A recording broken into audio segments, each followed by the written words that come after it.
여러분, 만약 오늘 당장 세상에서 여러분의 이름이 흔적도 없이 사라진다면 어떻게 하시겠습니까?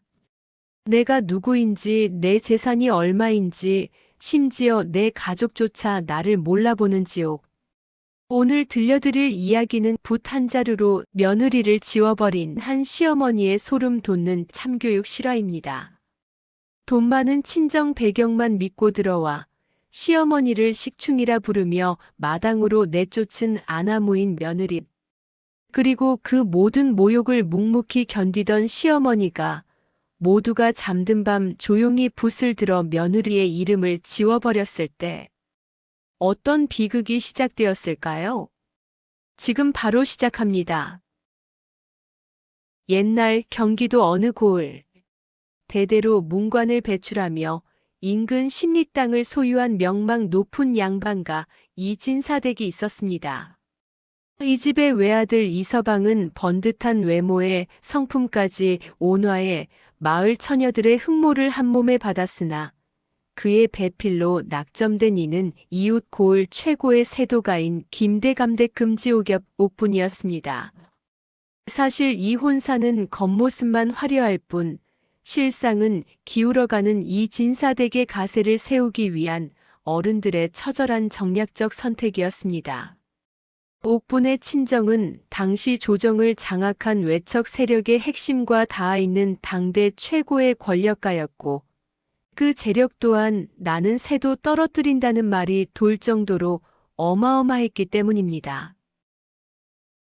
옥분이 시집 오던 날 혼수 행렬은 고을 입구에서 이 진사댁 대문까지 끝이 보이지 않을 정도로 길게 이어졌으며 그 안에는 금은 보화는 물론이고 이 진사댁의 빚을 단숨에 갚고도 남을 만큼의 땅 문서가 수북이 쌓여 있었습니다. 혼례 첫날 연지곤지를 찍고 가마에서 내릴 때만 해도 옥분이는 법도 바른 천사 그 자체였습니다. 시어머니 정씨 부인 앞에서는 고개를 들지 못할 정도로 수줍어했고 윗사람을 공경하는 예법은 가히 고을의 귀감이 될 정도였죠. 정씨 부인은 그런 며느리가 대견해 내가 전생에 나라를 구했나 보다 라며 집안 안주인의 상징이자 가문의 자존심인 곡간 열쇠 꾸러미를 선뜻 내어주었습니다. 하지만 열쇠 꾸러미가 옥분의 허리춤에서 짤랑거리는 소리를 내기 시작한 지 딱 석 달째 되던 날부터 본색이 드러나기 시작했습니다.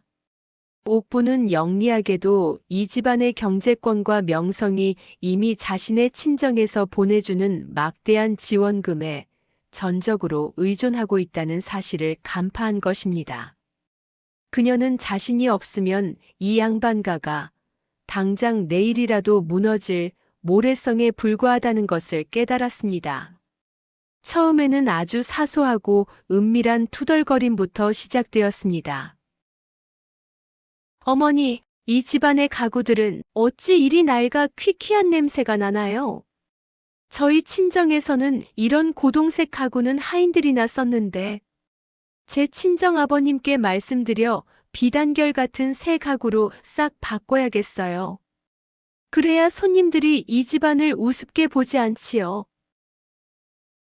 이 말은 배려가 아니었습니다. 이 집안의 모든 것은 내 친정의 수준에 미치지 못한다는 선언이자 은근한 과시였습니다. 점차 옥분의 말투에서는 존칭이 사라졌고 아침마다 올리던 무난 인사는 어머니 방은 공기가 탁해 머리가 아프다 는 핑계로 아예 끊어버렸습니다. 며느리의 무례함이 절정에 달해 폭발한 것은 집안의 귀한 손님들과 문중 어른들이 모두 모인 어느 잔칫날이었습니다. 정씨 부인이 가문의 어른으로서 손님들에게 덕담을 건네려 입을 때는 찰나 옥분이가 화려한 비단 치맛자락을 휘날리며 중간에 말을 싹둑 자르고 끼어들었습니다. 어머니 연세도 있으신데 귀한 손님들 앞에서 자꾸 캐캐 묵은 옛날 이야기만 하시면 집안격이 떨어져요. 어차피 오늘 잔치에 쓰인 저 소고기며 귀한 술도 모두 저희 친정에서 보낸 돈으로 차린 것인데 젊고 세련된 제가 주도하는 게 맞지 않겠습니까? 어머니는 그냥 뒷방에 들어가서 조용히 쉬시는 게 이 집안을 도와주시는 겁니다.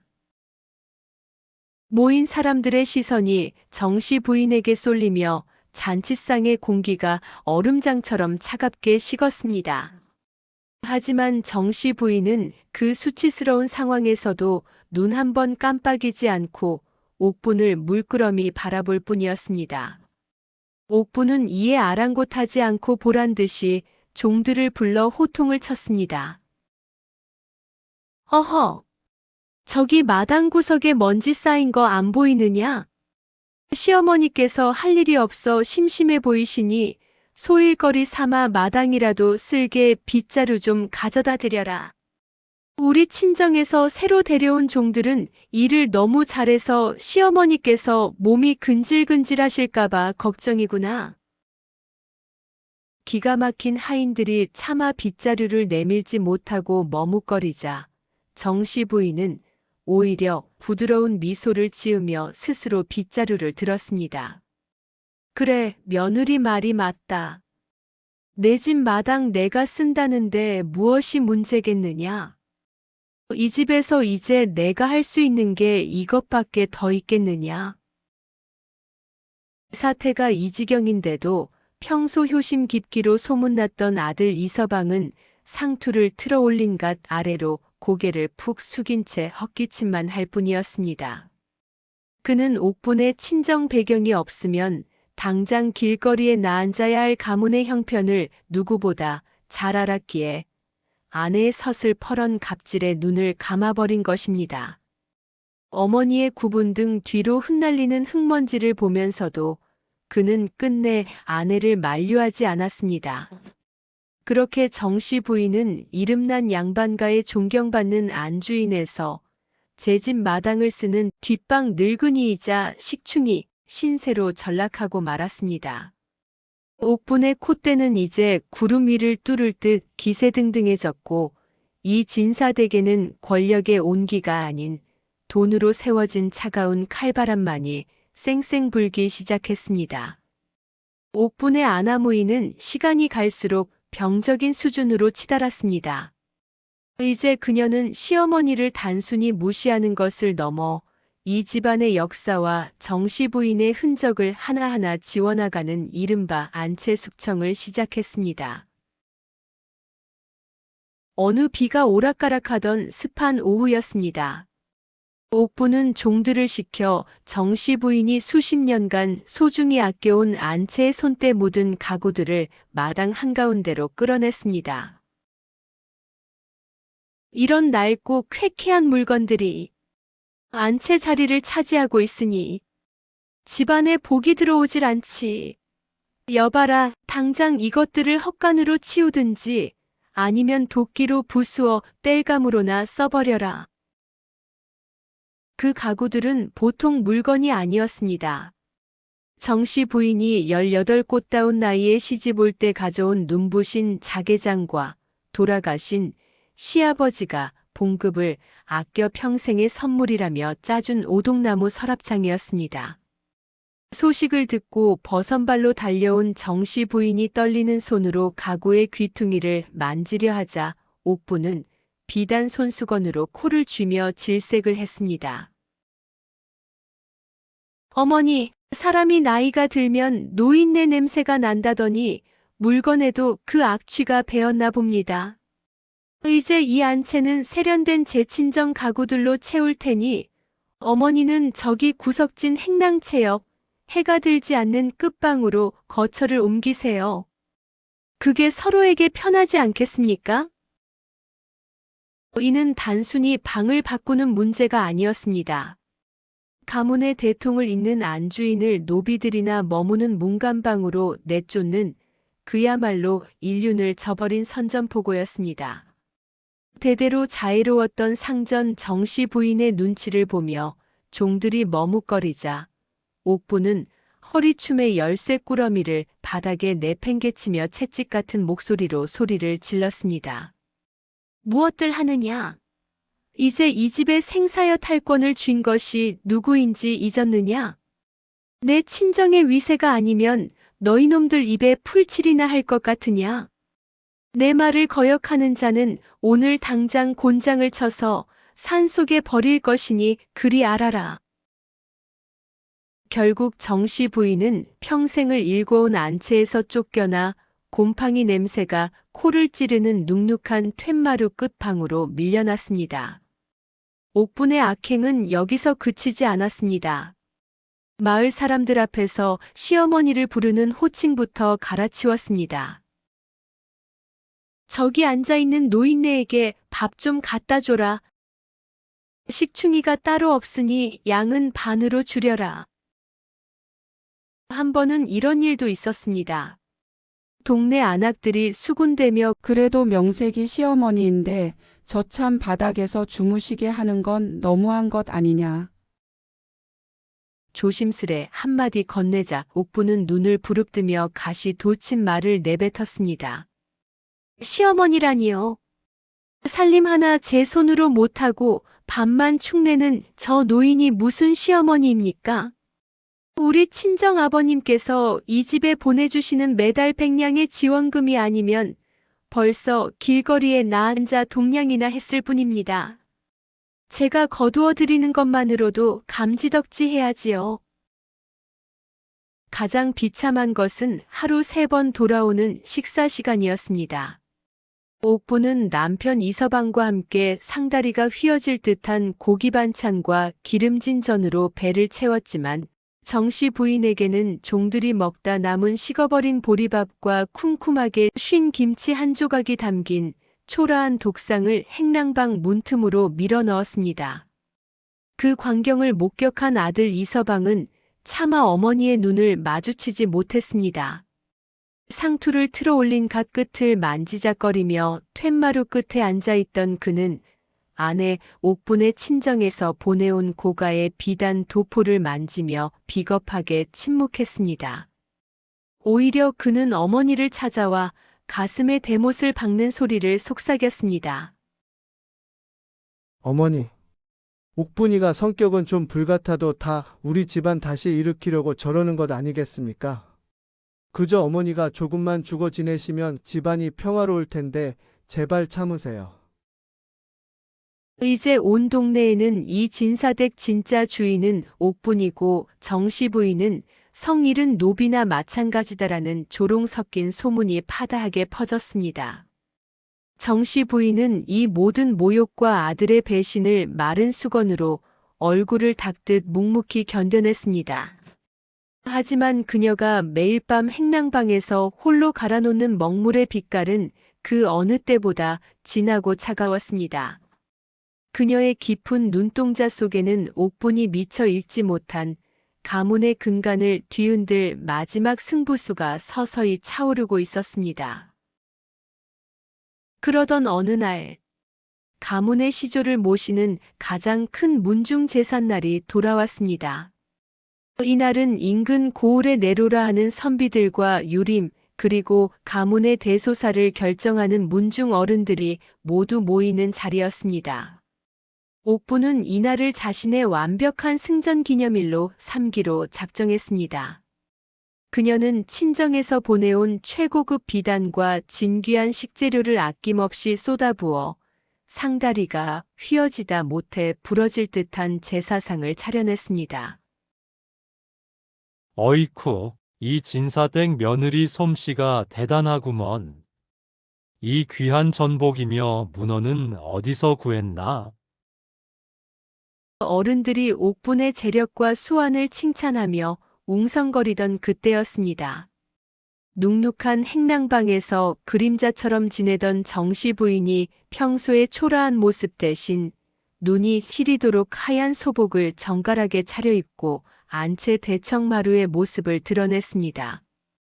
그녀의 갑작스러운 등장에 잔치 분위기는 순식간에 가라앉았습니다.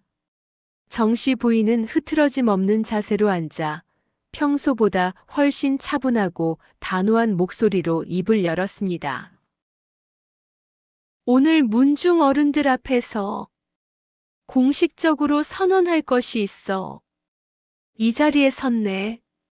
내가 이제 기력이 다하여 집안일을 돌볼 힘이 없으니 오늘부터 이 집의 모든 살림권과 그리고 우리 가문을 상징하는 모든 이름의 권한을 며느리 옥분에게 온전히 넘기겠네. 옥분은 순간 귀를 의심했습니다. 평소 자신이 무시하며 마당이나 쓸게 했던 시어머니가 가문의 자존심이자 모든 법적 권위인 이름의 사용권까지 통째로 넘겨주겠다니. 옥분은 속으로 쾌재를 불렀습니다. 노인네가 이제야 도저히 내 친정 배경을 당해낼 수 없다는 걸 깨달았구나. 드디어 이 집안이 명실상부하게 뿌리부터 꼭대기까지 내 손아귀에 들어오는구나. 옥부는 입꼬리가 올라가는 것을 필사적으로 참으며 가증스럽게 옷소매로 눈물을 훔치는 척 연기를 시작했습니다. 어머니, 어찌 그런 말씀을 하십니까? 부족한 제가 감히 가문이 무게를 지탱할 수 있을지요. 하지만 정그러하시다면 어머니의 노후를 편안히 모시기 위해 제가 이 집안의 이름과 명예를 반석 위에 올려놓겠습니다. 문중 어른들은 정씨 부인의 갑작스러운 퇴진에 잠시 술렁였습니다. 하지만 옥분이 미리 준비해둔 두둑한 봉투와 앞으로 문중 사당 수리에 친정의 재물을 아끼지 않겠다는 감언이설, 그리고 화려한 음식 대접에 이내 눈을 감았습니다. 그들은 고개를 끄덕이며 말했습니다. 허허, 정씨 부인도 이제 고생 그만하고 며느리 덕 좀 보시게나. 이렇게 든든한 며느리가 있으니 이 진사댁 앞날이 창창하겠어. 그 옆에서 상투머리를 극적이고 있던 이서방 또한 아내의 기세에 눌려 혹은 그녀가 가져올 부귀영화에 취해 비겁한 동조를 보탰습니다. 어머니, 문중 어른들 말씀이 맞습니다. 이제 복잡한 집안일은 옥분에게 맡기시고 어머니는 그저 편히 쉬시면서 저희가 올리는 공양이나 받으세요. 그것이 효도 아니겠습니까? 옥부는 승리자의 미소를 지으며 마치 여왕이라도 된 것처럼 안채 상좌에 거만하게 앉아 사람들의 인사를 받았습니다.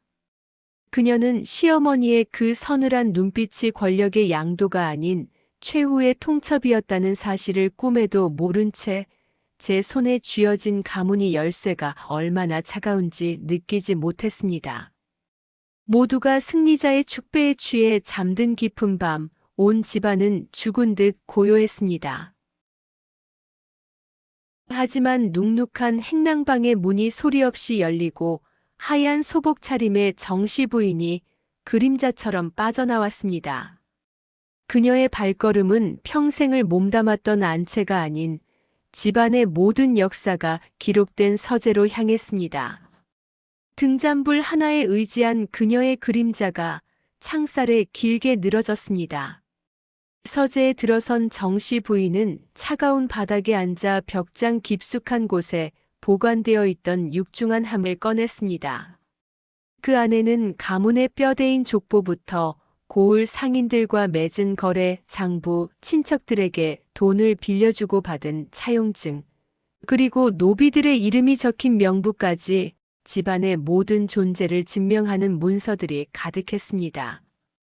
최근의 서류들을 들춰보자 그곳엔 옥분이가 마치 이 집의 영원한 주인이라도 되냥 휘갈겨 쓴 이름, 옥분이 곳곳에 독침처럼 박혀 있었습니다.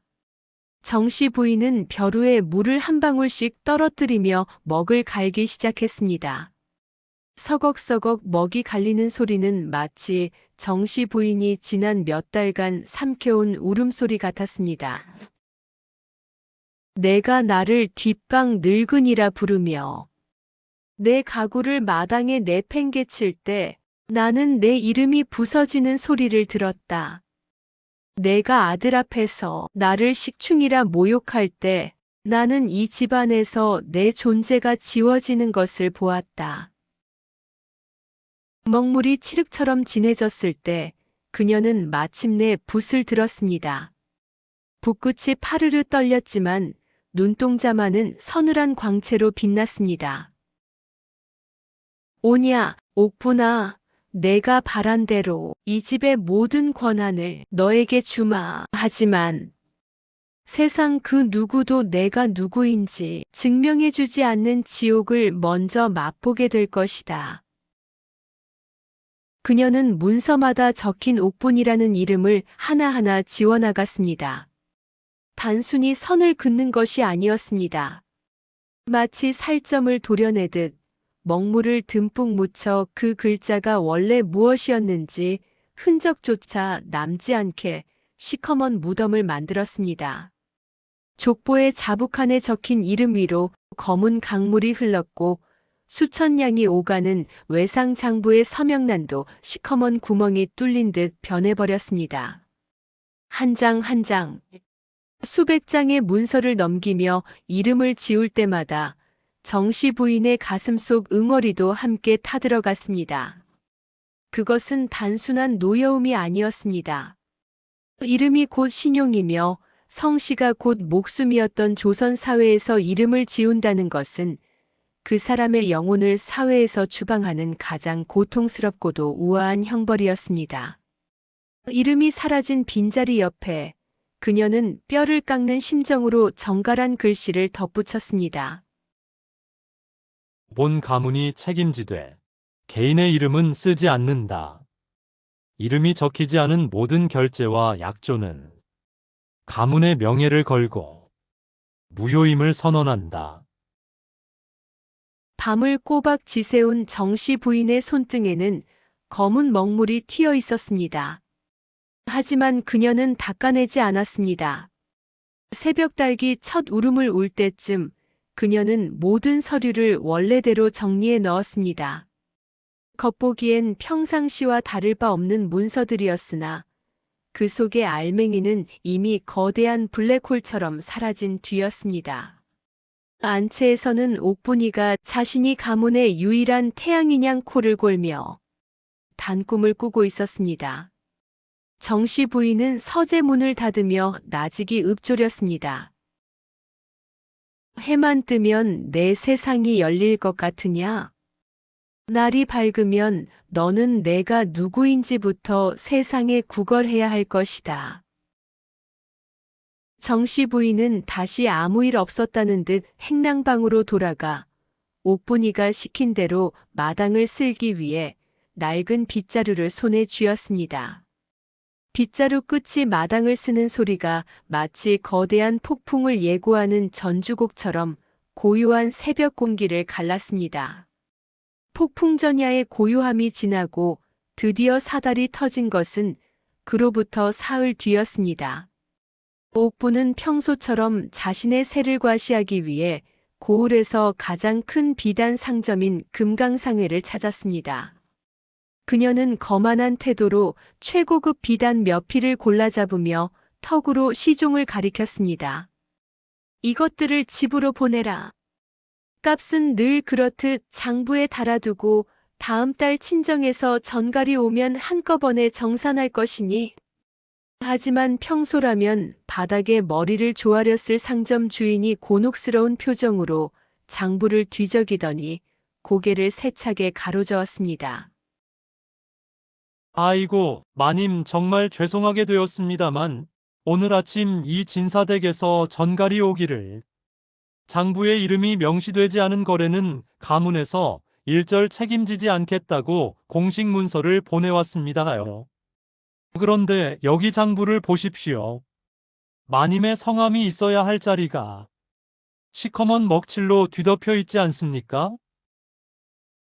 옥부는 눈을 부릅뜨며 코웃음을 쳤습니다. 무슨 망발이냐? 내가 이 집의 안주인 옥분인 것을 이 고을에서 모르는 사람이 있느냐? 내 얼굴이 곧 장부요. 내 친정의 위세가 곧 보증이다. 상점 주인은 난처한 듯 땀을 닦으면서도 물건을 내주지 않았습니다. 마님 얼굴이야 잘 알지요. 하지만 장사는 서류로 하는 법입니다. 이 진사댁이라는 이름은 가문의 것인데 그 이름을 쓸 권한이 마님께 있다는 증거가 없지 않습니까? 이 장부를 보십시오. 이름이 지워졌으니 나중에 돈을 못 받으면 저희가 어느 유령을 잡고 관아에 고발하겠습니까? 이름 없는 분과 거래했다가는 저희 상단은 오늘로 문을 닫아야 합니다요. 옥부는 분노로 몸을 떨며 집으로 돌아왔습니다. 당장 시어머니를 요절내겠다며 안채 대청마루에 올라섰지만 상황은 더 가관이었습니다. 평소 옥분의 서슬 퍼런 기세에 숨소리조차 크게 못 내던 종들이 약속이라도 한 듯 뒷짐을 지고 마당을 어슬렁거리고 있었습니다.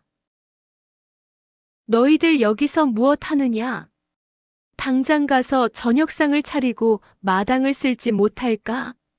내 말이 말 같지 않으냐? 그러자 평소 옥분의 손발이 되어 악행을 돕던 몸종조차 싸늘한 표정으로 노비명부를 내밀었습니다. 마님 송구하옵니다. 저희 노비 명부에 마님의 성함이 시커멓게 지워져 있습니다. 저희는 이 진사 가문의 이름을 가진 분의 명만 받들기로 되어 있는데 마님은 지금 서류상으로는 이 집에 존재하지 않는 분이나 다름없습니다. 성함이 적힌 명부가 없으니 저희가 누구 명을 따라야 할지 몰라 다들 쉬기로 하였습니다. 심지어 주방 참모는 옥분에게 식사조차 내오지 않았습니다. 이름 없는 사람의 밥값을 청구할 곳이 없다는 이유였습니다. 옥분은 미칠 노릇이었습니다. 그녀는 마지막 수단으로 남편 이서방을 붙들고 소리를 질렀습니다. 서방님, 이 노인네가 미친 게 분명합니다. 당장 서재로 가서 장부를 고치라고 하세요. 내가 누군지 저 무지몽매한 것들에게 알려주란 말입니다. 하지만 상투 머리를 매만지며 고개를 숙인 이서방의 반응은 더욱 비수 같았습니다. 부인 나도 어쩔 수가 없어. 문중 어른들이 방금 다녀가셨는데 이름 없는 자의 결제는 가문에서 한 푼도 책임지지 않겠다고 못을 박으셨어. 부인이 그토록 자랑하던 친정의 돈도 이 가문의 이름이 보증되지 않으며 여기선 휴지 조각일 뿐이요. 이제 당신은 이 집에서 그저 성도 이름도 없는 과객일 뿐이란 말이요. 옥부는 장바닥 한복판에서 그리고 무너져 내리는 안채 대청마루에서 피를 토하듯 소리를 질렀습니다. 내가 이 집 안주인이라고. 내가 옥분이라고. 내 목소리가 들리지 않느냐? 하지만 돌아오는 대답은 차가운 조소뿐이었습니다. 증명할 서류에 이름이 없는데 당신이 누구신 줄 우리가 어찌 안단 말이오. 조선 땅에서 이름이 지워졌다는 건 숨은 쉬고 있으되 죽은 사람이나 다름없소이다. 자신이 휘두르던 권력이 사실은 시어머니가 허락한 이름이라는 토대 위에 잠시 머물렀던 신기루였음을 옥부는 무너져 내린 가구들 사이에서 처절하게 깨닫기 시작했습니다. 아무도 그녀를 보지 않고 아무도 그녀의 명령을 듣지 않는 이 기묘한 유령 생활 속에서 옥분의 오만했던 천하는 비명 한 번 지르지 못한 채 산산조각이 나고 있었습니다. 결국 옥분이는 정신이 나간 사람처럼 머리칼이 흐트러진 채 정씨 부인이 머무는 차가운 행랑방 문을 거칠게 열어젖혔습니다. 그곳엔 정씨 부인이 등잔불 하나를 켜둔 채 마치 이 모든 난리를 예견했다는 듯 평온하게 붓을 씻고 있었습니다. 옥부는 바닥에 주저앉아 시어머니의 옷자락을 붙들고 악에 받친 목소리로 따졌습니다. 어머니, 대체 저한테 무슨 짓을 하신 겁니까? 고을 상인들이 저를 비웃고 종놈들이 제 말을 귓등으로도 안 듣습니다. 일부러 저를 골탕 먹이려고 그 장부며 족보에서 제 이름을 지우신 거죠? 당장 되돌려 놓으세요. 내가 누군지 똑똑히 말하란 말입니다. 그때였습니다. 평소 며느리의 갖은 구박에도 묵묵히 마당만 쓸던 정씨 부인이 붓을 내려놓고 고개를 들었습니다. 그녀의 눈빛은 이전의 자애로운 노인이 아니었습니다. 얼음장보다 차갑고 칼날보다 날카로운 기운이 방 안을 가득 채웠습니다. 정씨 부인은 낮고도 묵직한 목소리로 일갈했습니다. 내가 나를 사람으로 대하지 않았기에 나 또한 너를 우리 가문의 이름으로 대접하지 않은 것뿐이다. 방 안은 순식간에 쥐 죽은 듯 고요해졌습니다. 문 밖에서 눈치를 보던 상투머리의 이서방과 종들도 그 서슬 퍼런 목소리에 숨을 죽였습니다. 정씨 부인은 엎드려 있는 옥분의 턱끝을 서늘한 눈빛으로 꿰뚫으며 말을 이었습니다. 너는 내 친정의 권세와 재물이 내 이름 뒤를 든든히 지켜준다고 믿었겠지. 하지만 착각하지 마라. 이 가문의 문턱을 넘은 순간 내 이름은 내가 가진 비단옷이나 금은보화가 아니라 내가 베푼 덕망과 예법 위에서만 빛날 수 있는 것이었다. 내가 나를 뒷방 늙은이로 지워버리고 내 손때 묻은 세월을 마당에 내팽개쳤을 때 너는 이미 스스로 이 집안에서 내 이름을 지운 것이나 다름없다. 옥부는 충격에 휩싸여 아무 말도 못하고 입술만 파르르 떨었습니다. 정씨 부인은 쐐기를 박듯 마지막 일침을 가했습니다. 조선 땅에서 이름이 없다는 것이 무엇을 뜻하는지 이제야 알겠느냐? 그것은 책임질 능력도 권한도 심지어 존재를 증명할 자격도 없는 껍데기가 되었다는 뜻이다. 내가 이름석자의 무게를 가벼이 여기고 날뛰더니 이제야 그 이름이 없으면 내가 한낱 길가의 돌덩이보다 못한 존재라는 사실이 뼈저리게 느껴지느냐? 정씨 부인은 그날로 이름을 되돌려주지 않았습니다. 옥분에게 내려진 진짜 형벌은 그때부터 시작되었습니다. 다음 날 아침 굶주림에 지친 옥분이 주방으로 달려가 밥상을 요구했습니다. 하지만 참모들은 그녀를 보지도 않은 채 무심하게 말했습니다.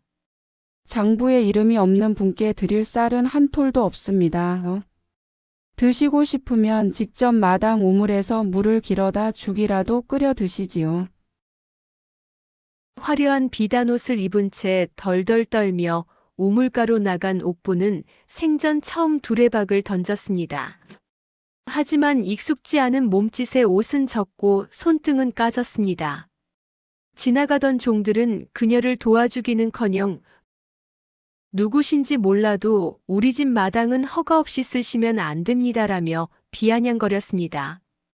밤이 되어 남편 이서방의 방을 찾아갔지만 문은 굳게 잠겨 있었습니다. 문틈으로 새어나온 이서방의 목소리는 차가웠습니다. 부인, 문중에서 이름 없는 자와 한 방을 쓰는 것은 가문의 수치라 하였소. 부디 자중하고 행랑채에서 반성하시오. 옥부는 그렇게 보름 넘게 집안에서 유령으로 살았습니다. 시장 상인들은 그녀가 가져온 친정의 폐물을 보고도 이름 없는 자의 물건은 작물일지 모르니 받지 않겠다며 문전박대했습니다. 배고픔과 추위, 그리고 무엇보다 자기가 누구인지 아무도 인정해주지 않는 공포가 그녀를 갉아먹었습니다.